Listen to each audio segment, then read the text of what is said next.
Keep it simple and just mow.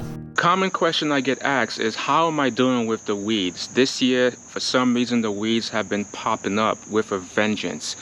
Unfortunately, I can't do too much about it. I had new sod installed in November, and at the time of this recording, it's been 9 months since the sod was first laid. I have Celebration Bermuda, and I feel it's pretty much established, maybe not 100%. In some places, or I should say in most places, it is established, but in a few places, I can tell there's areas that's still a struggle. So any type of post-emergent or weed killer on a new turf like this, you gotta be very careful. I'm not stressing the weeds too much. I pull it when I see them, and I pull it when I mow. But other than that, if I'm gonna treat for weeds, I usually tend to spot treat. I want to avoid any type of blanket application. I don't want to treat the whole turf for weeds.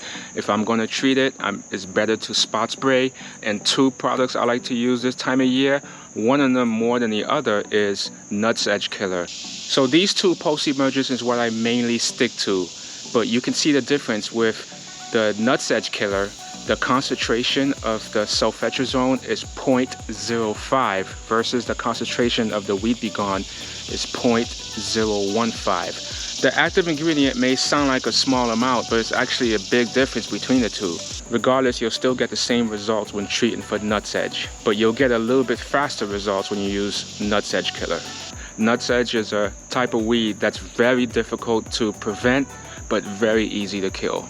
And the beauty about this bottle is that it can also kill other types of weeds. The other common weed I'm also seeing is spurge. Spurge is one of those weeds that doesn't really grow up, but it spreads laterally. Fortunately, spurge is very easy to pull up. All you gotta do is grab the plant and just gently pull it. It comes off very easily.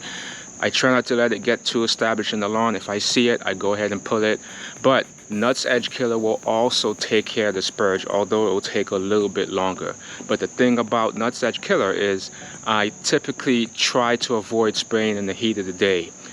Almost every single product out there, with the exception of maybe a handful, you want to avoid spraying when temperatures are over 85 or 90 degrees. So typically I go ahead and spot spray, and remember, spot spray only. I spot spray those areas where I see the weeds, and I typically do that in the evening time. So this way the product gets to sit on the leaf surface for a couple hours before the sun comes out. The trick to using any type of post-emergent, first of all, you got to make sure it's labeled for the type of weed you're looking to kill. But the other thing is you got to make sure that you don't disturb the turf. So 2 days before you apply a post-emergent, and roughly about 2 days after you apply a post-emergent, you want to avoid any type of mowing or any type of disturbance that's going to take off some of the leaf surface. Nutsedge is the main weed I'm focusing on when I'm looking to spray. Other types of weeds, I just typically go ahead and pull them up. But nutsedge, you can pull them up if you know what you're doing, but you got to make sure you pull the whole plant up. But usually if you pull it up the wrong way, it's going to spread even faster. So really, I'll just go ahead and spray it, and within a day you'll start to see the chemicals take effect, and within the week it'll start to yellow out and die.